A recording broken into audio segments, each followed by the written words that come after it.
नहीं डालेंगे? अवश्य डालेंगे।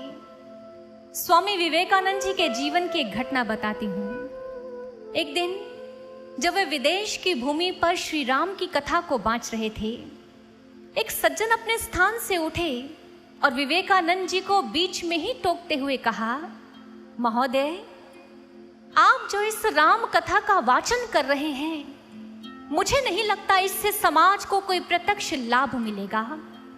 मुझे लगता है आपको अपनी इस कथा को यहीं विराम दे देना चाहिए।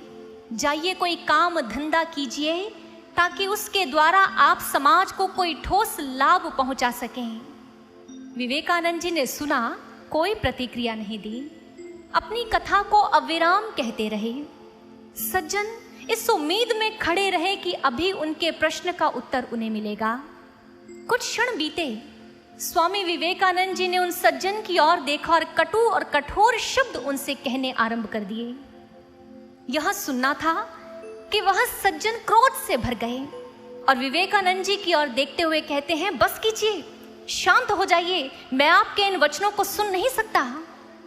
विवेकानंद जी मुस्कुरा दिए, कहने लगे, मैंने तो आपको प्रत्यक्ष रूप से कोई हानि नहीं पहुंचाई, फिर आपके भीतर इस क्रोध ने जन्म कैसे लिया? उन सज्जन ने कहा, आपने इतने कटु शब्द कहे मुझसे, क्रोध में आना तो स्वाभाविक है मेरा। विवेकानंद जी ने कहा, यही तो आपके प्रश्न का उत्तर है। आपने कहा श्री राम की कथा को बांचने का समाज को लाभ क्या मिलेगा? देखिए, मेरे कटु शब्दों ने आपके भीतर क्रोध को जन्म दे दिया, यानी शब्दों का प्रभाव होता है। जब श्री राम की कथा को बांचा जाएगा, आदर्श से भरे शब्दों को समाज के समक्ष रखा जाएगा, तब क्या मानव के भीतर जो शुभ विचार हैं, क्या वो जागृत नहीं होंगे? क्या आत्मचिंतन करते हुए मानव अपने आत्मिक विकास की ओर अग्रसर नहीं होगा? क्या ये श्री राम कथा इस मानव पर, इस समाज पर सद प्रभाव नहीं डालेगी? अवश्य डालेगी। यही हम आज आपसे भी कहना चाहते हैं। भगवान श्री कृष्ण की लीलाओं से ओतप्रोत है ये ग्रंथ, सकारात्मकता का पुंज है ये ग्रंथ, आनंद की अविरल धारा बहती है इस ग्रंथ में। तो क्या ये हमारे अशांत मन को शांत नहीं करेगा? अवश्य करेगा। इसके शब्दों में ऐसा बल है, इसके शब्दों में ऐसी शक्ति है कि आपका चित्त कृष्ण की ओर आकर्षित हुए बिना नहीं रहेगा।